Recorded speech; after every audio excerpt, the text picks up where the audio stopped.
A ver, ¿cómo es entonces que es el comportamiento de este hongo y cómo saber si una persona lo puede llegar a tener? Porque entiendo que esto puede venir incluso meses después de haber tenido la enfermedad, el COVID. Efectivamente, lo que se ha visto es que conversábamos con los colegas de India y hay pacientes que todavía están con la enfermedad, todavía están hospitalizados, que han tenido una enfermedad muy larga y presentan este hongo, pero también puede ocurrir que personas que se han recuperado, que incluso han sido dados de alta, días después empiezan con síntomas y en un comienzo esto pasaba desapercibido y se iba agravando, pero en la medida que se empieza a buscar más, se empiezan a encontrar más casos.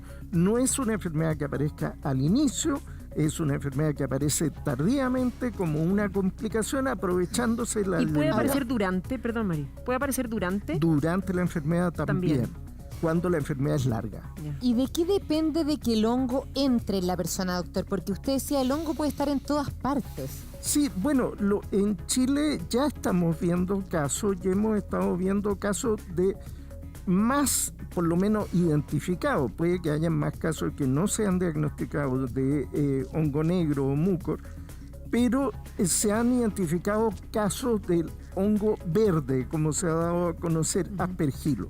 Y de ese parece que hay muchos más. Hay muchos más. En nuestro reciente congreso, en nuestra sociedad científica, la Sociedad Chilena de Medicina Crítica, se hizo una publicación de la doctora Sheila Jiménez, que ella investiga los casos sospechosos de tener infección por hongo y encuentra en su serie que el 20% de los casos sospechosos sí tenían el hongo.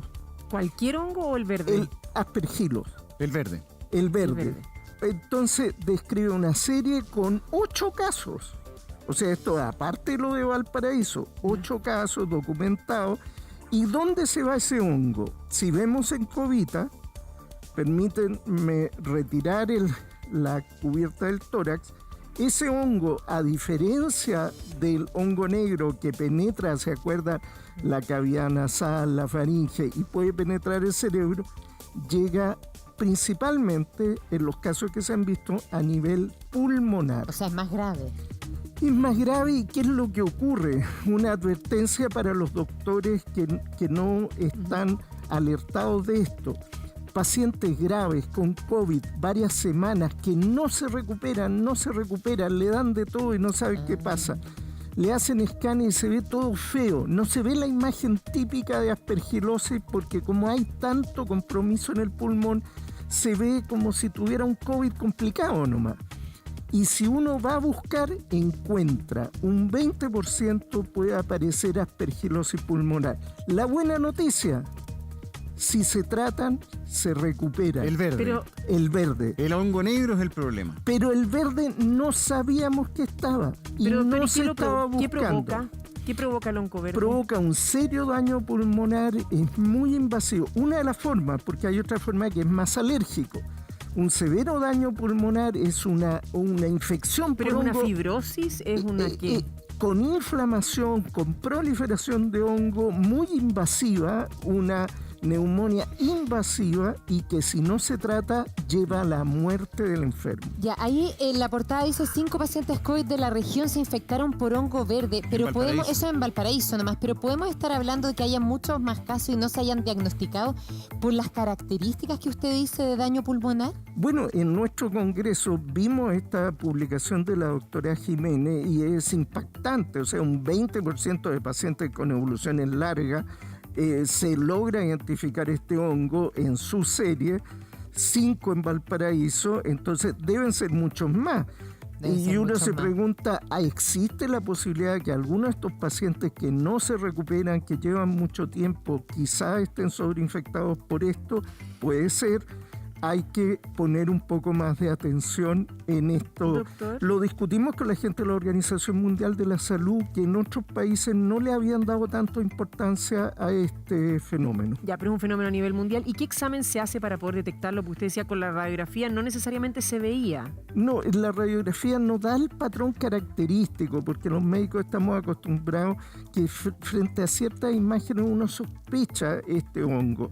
Pero acá, como el pulmón está tan alterado, alterado por la enfermedad de base, la verdad es que es muy difícil establecerlo solo por imágenes. Entonces hay algunos exámenes de laboratorio que pueden hacer sospechar, y tomando algunas muestras con un lavado a nivel pulmonar, uno puede obtener muestras que permiten certificar el diagnóstico e iniciar tratamiento, y eso puede cambiar el pronóstico de una parte de los enfermos. Qué difícil todo esto, doctor Artaza, porque en definitiva hoy se está actuando, de nuevo vamos a usar un poco terminología más bélica, pero se está dando una batalla donde la lucha es por sobrevivir, pero comienzan a aparecer estos otros efectos o lo que usted decía del COVID prolongado, que van a significar un desafío para los países y como el nuestro de cambiar nuestros sistemas de salud orientados a esta pandemia y sus efectos.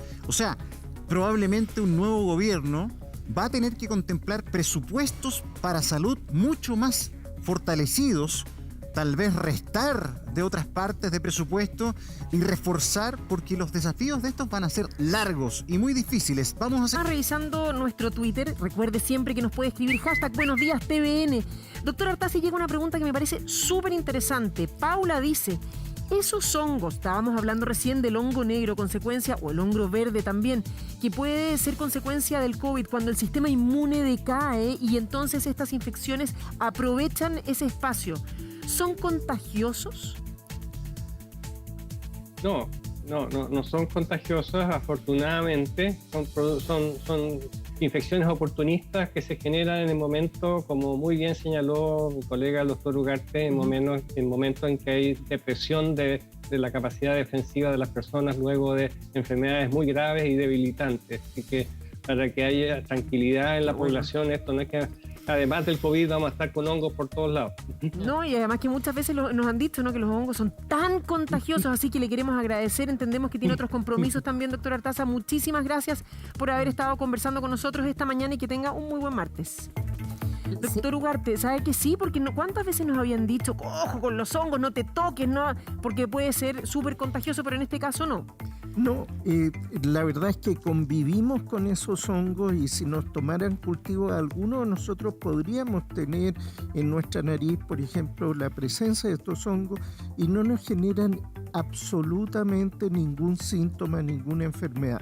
Solo cuando se junta, por ejemplo, diabetes, se junta la enfermedad COVID-19 que afecta completamente al organismo, y además tratamiento médico con corticoides para disminuir la inflamación en el tejido pulmonar, el resultado es que se le abre una pequeña puerta al hongo que lo aprovecha y genera esta enfermedad. O sea, llueve sobre mojado. Claro, pero ahí usted decía, doctor, también cuando hay debilidad.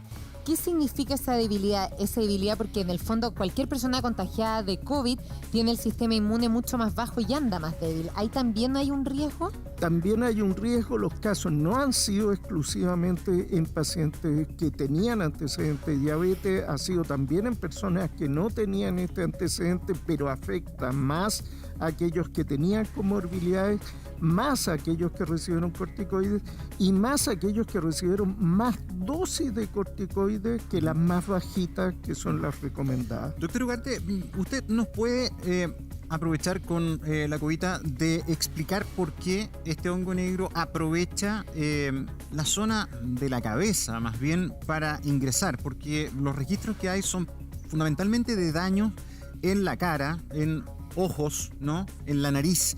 ¿Por qué aprovecha la cabeza para este ataque? Y esto ocurre con personas que han estado fundamentalmente ventiladas o sometidas a un tratamiento largo de COVID, ¿no? Sí, en general son personas que han estado un periodo largo, y si vemos, este hongo penetra al cuerpo en esta parte, voy a girar un poquitito. Ahí se ve. Entra en la parte superior, por la nariz, por la boca, y puede generar en el interior pequeñas manchas negras, que cuando un médico examina ve esto como unas costras negras. Pero uno no la ve, o sea, hay que examinar para poder ver. Uno puede que no la vea, pero un médico examinando y buscando sí puede encontrarla, además si lo está sospechando.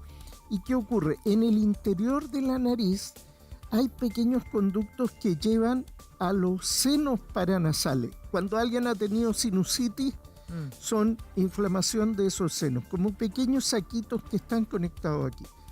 Por ahí puede introducirse el hongo y afectar no solo la nariz y la boca, que ya sería un problema, sino atravesar estas láminas que hay muy finitas de hueso hacia el cerebro y comprometer el cerebro. Es lo más peligroso. Ahí puede incluso significar la muerte.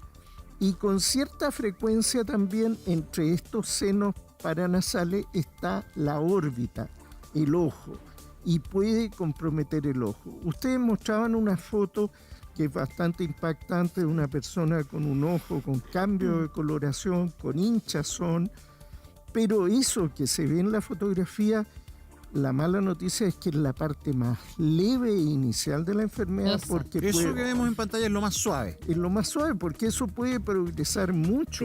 Pero da una señal de alerta, pues doctor. Por lo menos la gente se puede dar cuenta qué es lo que tiene y empezar con un tratamiento, ¿no? Claro, y si uno hace imágenes, uno puede ver cómo el hongo va penetrando diferentes tejidos y puede inmediatamente por sobre los ojos que está el cráneo con una de las partes importantes de nuestro organismo, que es el cerebro. Entonces, la posibilidad de que esta infección invada el sistema nervioso central, invada el globo ocular, la zona de la órbita, es importante, que dé sinusitis y que dé una enfermedad muy grave, está presente. Perfecto, doctor. Muchas gracias. Vamos a seguir conversando este tema. Hay que estar alerta a todo. Esta enfermedad ya no nos deja descansar. Todos los días algo nuevo. Muchas gracias, doctor.